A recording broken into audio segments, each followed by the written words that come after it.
எப்பயுமே நாய் தான். ஆனால் என்ன கொடுமைன்னா, அந்த நாய்ங்க வந்து அதுவும் வளர்ப்பு நாய்கள்லாம் இருக்குல்ல, அதெல்லாம் என்கிட்ட ரொம்ப ஃப்ரெண்ட்லியாக இருக்கும். அது வேணாம். இப்போ உட்காந்து பேசும்போது இப்போ ஒரு பிரிட்டு பெண்மணி வந்து ஒரு நாய் இட்டு வந்தாங்க. அது வந்து அது என்னன்னா, அது இன்னொன்று கொடுமை. இந்த தடை செய்யப்பட்ட நாயெல்லாம் இவனுங்க வளர்த்து விட்டு அது கடிக்காதே நீ எடுத்துட்டு போவோம், அதான் அது கடிக்கும்.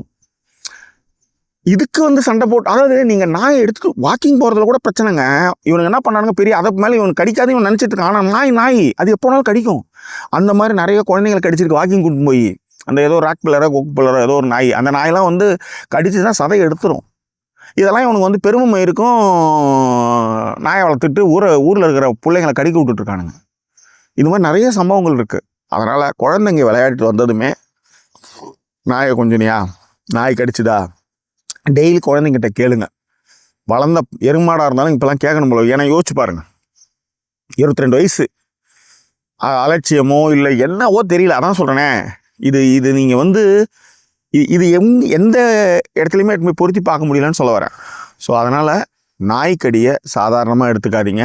நாய் பூர்ண மாதிரி தான் இருக்குது, டவுட்டே வேணாம். டாக்டரை கன்சல்ட் பண்ணுங்கள். அவங்க வந்து கழுவி பார்த்து அது வந்து கடியா இல்லை வந்து அது அவங்க சொல்லுவாங்க, டாக்டர் சொல்லுவாங்க. 3000 2000 இப்போலாம் ஒரு ஊசி தயவுசெய்து போட்டு தொலைங்க.